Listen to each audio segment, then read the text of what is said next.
Welcome back to the channel, everyone. If you've been watching European football over the last year, you've probably noticed a massive void. The game feels a little empty.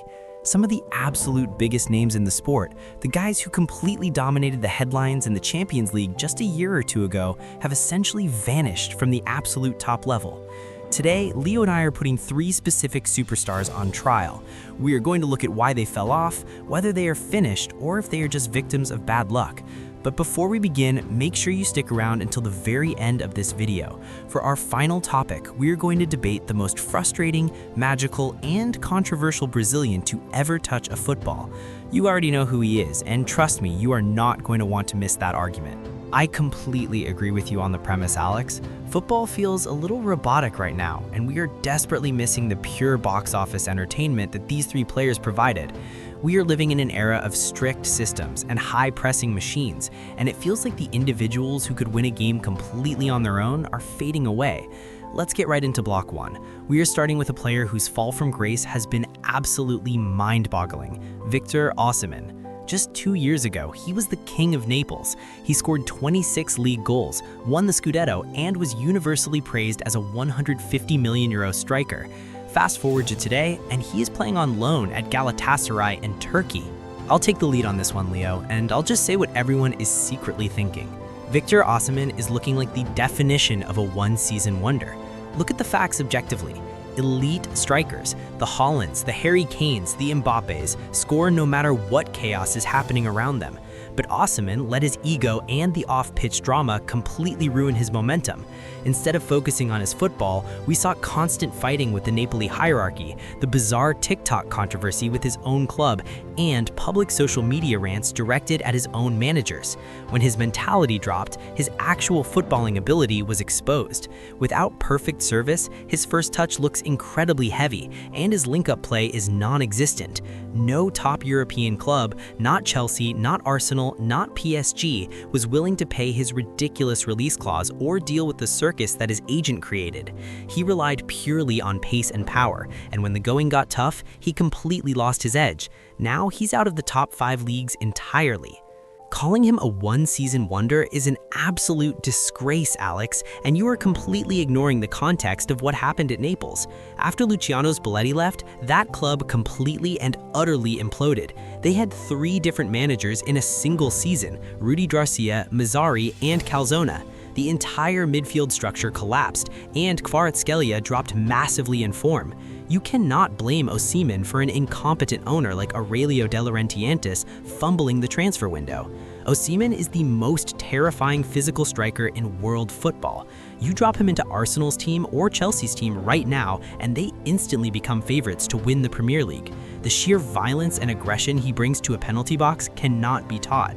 Yes, the transfer saga was a complete mess, but don't let a bad agent trick you into thinking Osimhen isn't world class. He is a one-man pressing machine. Even right now in Turkey, he is scoring ridiculous acrobatic goals and headers from outside the 6-yard box. He is just a caged lion waiting for January or next summer to return to the top, and when he does, he will dominate again. We'll see if any top club actually risks the money on him. But let's transition from a player who might have peaked too early to a legend who simply doesn't know when to bow out, Robert Lewandowski. I have massive respect for Lewy's legacy. He's a Bayern Munich icon and one of the best of his generation. But at Barcelona, Father Time is completely undefeated. He's 36 years old, and you can see it in his legs. When the ball goes to Lewandowski in the build-up play, the entire Barcelona attack slows down. In the modern game, where you have kids like Lamine Yamal and athletes like Rafinha sprinting at 100 miles per hour, Levy looks like he is running in quicksand. He had a massive drop-off last season, and people are afraid to admit that he was actively holding back Xavi's high-pressing system. In the Champions League knockouts against hyper-athletic center backs like Saliba, Rudiger, or Ruben Diaz, a 36-year-old Lewandowski is a liability. The game has simply moved past the static number 9. Do you even watch the matches, Alex, or do you just look at a player's age on Wikipedia? The disrespect for one of the greatest number 9s in football history is insane.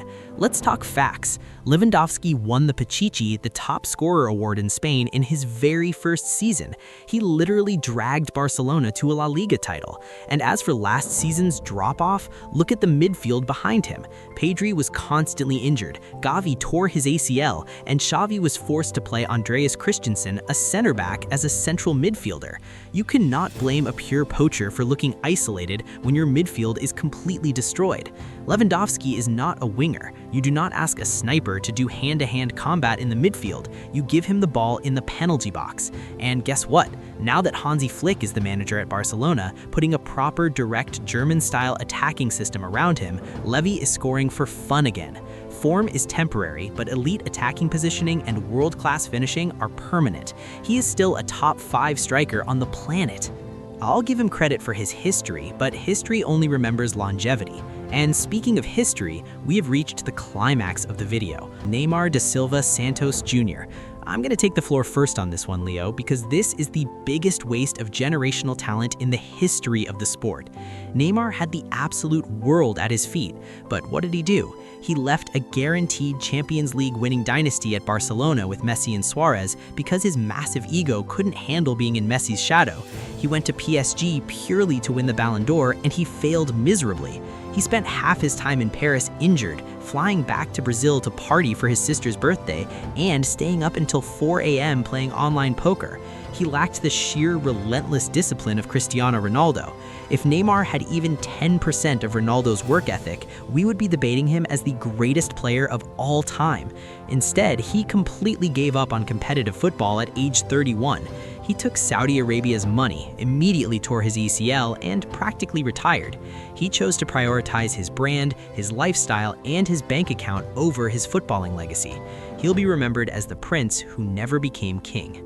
You're confusing throwing his prime away with being physically destroyed by the system, Alex, and it breaks my heart how people rewrite Neymar's legacy.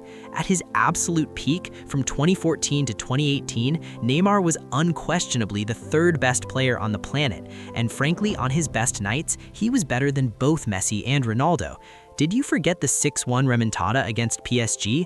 Messi got the iconic photograph, but Neymar orchestrated the greatest comeback in Champions League history single-handedly. Did you forget the 2015 treble run, where he scored in every single quarterfinal, semifinal, and the final? And as for his time in France, you blame him for his injuries? Did you see what defenders in Ligue 1 did to him on a weekly basis? They were literal butchers. Referees completely failed to protect him.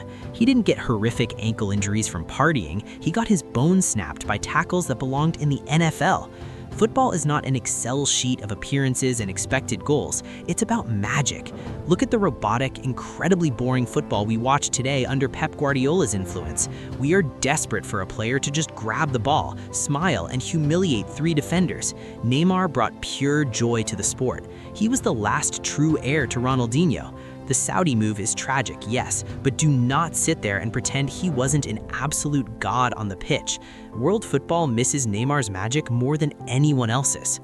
Well, I think it's completely safe to say Leo and I are never going to agree on this one. I value the cold, hard stats, the major trophies, and the disciplined longevity of a player's career.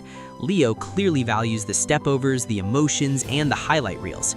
But we don't make these videos just to argue with each other. We want to hear what you guys think. I want everyone watching this right now to drop a comment down below. Out of Victor Osimhen, Robert Lewandowski, and Neymar Jr., who do you actually miss seeing at the absolute peak of world football the most? Let me know if you agree with my analytical approach or if you are blinded by nostalgia like my co-hosts here. Please let us know in the comments that I am absolutely right about Neymar, because Alex is clearly out of his mind and hates fun football. Thank you guys so much for watching. If you enjoyed this deep dive, make sure you hit the like button, subscribe to the channel, and turn on the notification bell so you don't miss our next massive debate. We'll see you in the next one.